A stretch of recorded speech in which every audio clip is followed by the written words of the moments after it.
ചുട്ട പഴം വേണോ ചുടാത്ത പഴം വേണോ എന്ന് പളനി ആണ്ടവൻ അവയാറിൻ്റെ അടുത്ത് ചോദിക്കുന്നുണ്ട്. ചുട്ടപ്പഴം, ചൂടുള്ള പഴം വേണോ തണുത്ത പഴം വേണോ എന്ന്.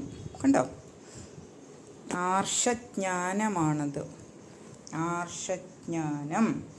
ഇത് കണ്ടോ, ഇത് പച്ചക്കറി, ക്യാബേജ്, ഇഷ്ടംപോലൊക്കെ മരുന്നൊക്കെ അടിക്കുന്നുണ്ട്. പണ്ട് ഈ കെമിക്കലൊക്കെ അടിച്ചായിരുന്നോ ചെയ്തിരുന്നത്? അന്നും പച്ചക്കറികളും ലക്ഷക്കണക്കിന് കോടിക്കണക്കിന് മനുഷ്യരും ഒക്കെ ഇവിടെ ഉണ്ടായിരുന്നു. അപ്പോൾ അവരൊക്കെ എങ്ങനെ ആയിരിക്കും കൃഷി ചെയ്തത്? വൃക്ഷായുർവേദം, വൃക്ഷങ്ങളെക്കുറിച്ചുള്ള പഠനങ്ങൾ, കായ്കറികളെക്കുറിച്ചുള്ള പഠനങ്ങൾ, ജീവകൻ്റെ പഠനങ്ങൾ ഒക്കെ ഇവിടെ ഉണ്ടായിരുന്നു. അതൊക്കെ നമ്മൾ തപ്പിപ്പിടിച്ചെടുത്താൽ മതി. ഈ കെമിക്കലിന് പകരം നമ്മൾ എന്തൊക്കെ ചെയ്യണമെന്ന് അവിടെ ഉണ്ട്. നമ്മൾ കണ്ടെത്തുക.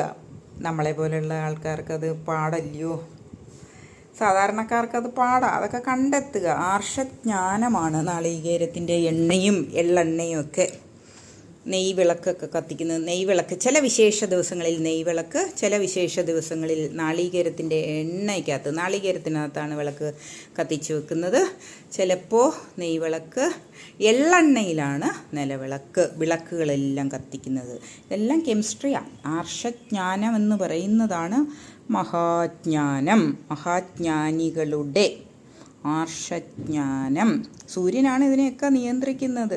ഓ, ക്യാബേജ് നിറച്ച് മരുന്നായിരിക്കും. ഞാനിപ്പോൾ എന്തോ ചെയ്യാൻ, എനിക്ക് ഇത്രയൊക്കെ ഇനി വരും തലമുറ രക്ഷപ്പെടും എല്ലാം കണ്ടെത്തിയാൽ.